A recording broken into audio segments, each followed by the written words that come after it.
Hello, welcome back to another video. Last clip didn't record, but I've just sorted myself a coffee. I've just had some pasta. There's a bit left over there if anybody wants it. So it's a pre-race meal, I suppose you'd call it, because tonight I have a local club time trial. 15 miles. It's been a while since I've done a 15-mile time trial. And on this course tonight, which is near the coast and there's a fair bit of wind around, it might be about a 35-minute effort. Now, I don't know what to expect with tonight's effort because, I mean, the last time I did something this big in terms of length of effort, I mean, we're talking even before I went to Italy, which was like beginning of July. I did that effort up that climb called the Fidaya, and that was about 25 minutes. So the last time I've done an effort this long is probably even further back than that, so more like 2.5 months ago. So I'm definitely not going to be doing any personal bests, like power and time. So I'm more here tonight for the training stimulus. And sometimes there's nothing better than a good old blast. And that's what I'll hopefully get tonight. All right, we're gonna get a mix of carbohydrate down us, 90 grams. I'll take a couple of gels with me. It's an hour until the start, or an hour and a half till the start, so I'll probably take the gels on the way down. Carbohydrate mix just to keep me topped up pre and during. It is only a 30-35 minute time trial at the end of the day, so you know, I've been eating all day, so generally speaking, when you do a time trial, especially in the evening, I mean, it's sub 1 hour, so generally speaking, if you've eaten the whole day, which most of us as human beings would do, unless you're fasting, should be carved up enough. But we've got to make sure. Bike's all sorted and ready. It's sitting perilously close to my white shirt there. I'm going to make sure I've not got any chain oil on it. Oh my word. All done. This is super sweaty. I apologise. Because I did bring you with me. Well, on one hand, I can't be disappointed with my time. I did a 33:20 for 15 miles, with an average speed of 43 kilometers an hour. The course is quite rolling, 140 meters of elevation gain. But I managed a normalized power of 352, an average power of 348, average heart rate of 172, huge dose of time in zone 4 obviously, and 4 minutes in total in zone 5, so it's kind of well paced. That's where we're at the minute, and we kind of got to accept it. There's a lot of work to do there because it's kind of, you know, 370, 380 is my personal best for this sort of duration. So we're a little bit off that, if I'm being totally 100% honest with you. But it, you know, part of the mindset is that you've kind of got to accept things as they are, and then you move on and you put those, you know, the work in from there. You just accept it and get on with it. That's part of progression, and that's part of you know, accepting, you know, how fit or how unfit you are. Obviously I'm not unfit, but in the reality of the situation of where I want to be. So in the build up to this year's hill climbs, I've taken a liberty of breaking down in a very simple graph form some of my key metrics that have been apparent whenever I've achieved a peak performance. So I've gone as far back as 2019 when I won the Hill Climb Championships then. I've also done a couple of other case studies on other efforts that I've done that have been similar, if not the same, just to see like where my data, where my metrics were. And it's proved invaluable, really. Some of you might be familiar with WKO, the analysis software, and then you'll also be familiar with, like, you know, the training peaks type of coin terms, you know, normalized power, intensity factor, all that kind of stuff. So I've written all that stuff down. Now, the important thing to remember is, like, what is the energy demand of the event? And because most of the hill climbs are going to be in this 10-minute range, to be honest, it kind of lends itself to almost every bit of fitness. Like, it's going to require, you know, strong VO2 max, a fairly decent anaerobic capacity and anaerobic power to a certain extent.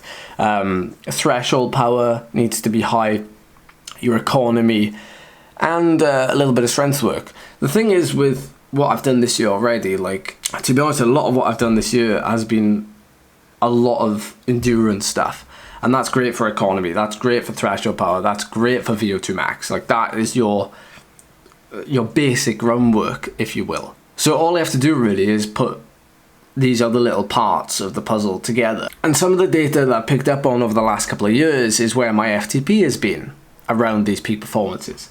Where has my power of VO2 max as modeled by WKO? Where has that been? Where's my CTL been? Just out of interest.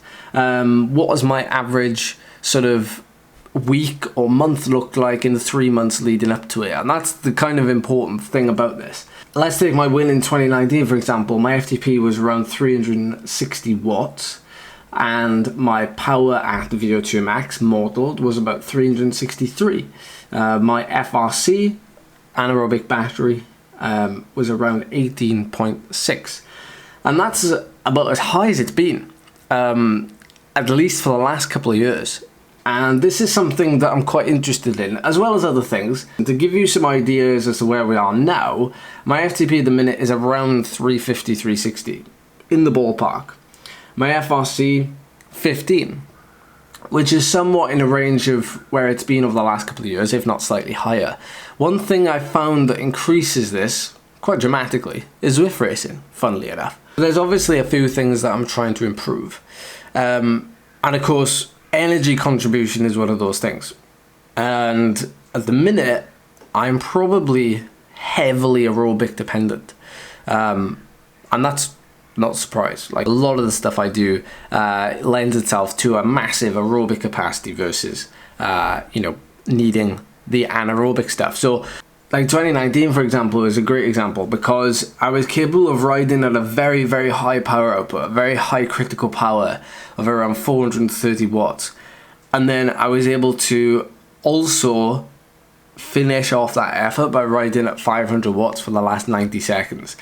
So I was able to preserve my fuel tank, the anaerobic capacity, if you will, for right at the end when I needed it the most. And that's something that this year needs to be, but that is the one thing that needs to be on point this year, and that's the thing we have to see if we can regain, because there was a moment in time when I was capable of doing it. Right, I'm logging on for an evening Zwift race. It's going to be approximately 55 minutes. I've chosen this one specifically because it's going to be an Innsbruck ring. So we're going to have the leg snapper 3 times, which is a short, quite anaerobic effort if it's taken really hard, which is approximately like 500 watts for like 45 seconds. And then we're going to be going into the KOM finish, so like a 15 to 20 minute effort where we're going to race up it. So see how I get on. Good bit of work, potentially another day to bank another good effort. Hello everyone, it's been 2 days since I picked up the camera last, so there's a bit of a jump in this narrative, in the story of this video. The last time you saw me, I think, was Friday. Saturday, yesterday, I did a Zwift race. Well, we did 4 Zwift races, the tiny races back to back. My performances were not so much flattering. I was definitely tired, or more tired than I have been. And I explained why at the end of that live stream, and it was pretty normal to feel tired. But I wanted to talk a little bit while I'm walking to the gym, and I feel like it complements what we talked about earlier in this video when I delve into like my data and stuff. I'm rereading a book by James Clear, Atomic Habits, which I'm sure many of you have heard of. The book is a big bestseller, and really early on in that book, James Clear talks about how you shouldn't focus on having goals per se, but you should focus on having processes. And it actually goes a long way in explaining a lot of my hill climb performances, I suppose, over the last 2 years, especially in the national championship events where I've come 10th, and then last year I came 5th. And it speaks to that a lot, because one of the problems, I suppose, with having a goal is that it is success or failure driven. And I think what I mean by that is, if you don't achieve that goal, then it's perceived as a failure. If you do achieve that goal, it's perceived as a success. But the preparation you do to get to both of those things, or to get to that event, could be the same. But you might fail because you might not win, or you might succeed because you do win. And the other problem is, and it's explained in the book, is that Olympians, for example, or anybody at that level or competitive sport, they all train to be Olympic champions. They all train to win the gold medal. They all have the same goal. Success or to fail, they all have the same goal. So that's why the argument is to focus on creating a good process rather than having a good goal. You can still have the goal, but the process to achieve the goal should be one that's stuck to, like the book. You can follow through on it, you can perform, and it motivates you. And I guess that's one of the things with the hill climbing, the preparation for that, is that it is just about setting up and setting out to achieve something, but the process to get there is, thought out. It's planned. It's a strategy that you can follow, and you know what the steps are to achieve what you want to achieve at the end. But the process, ironically, is the reward. It is what you would judge yourself on, rather than maybe the performance on the day.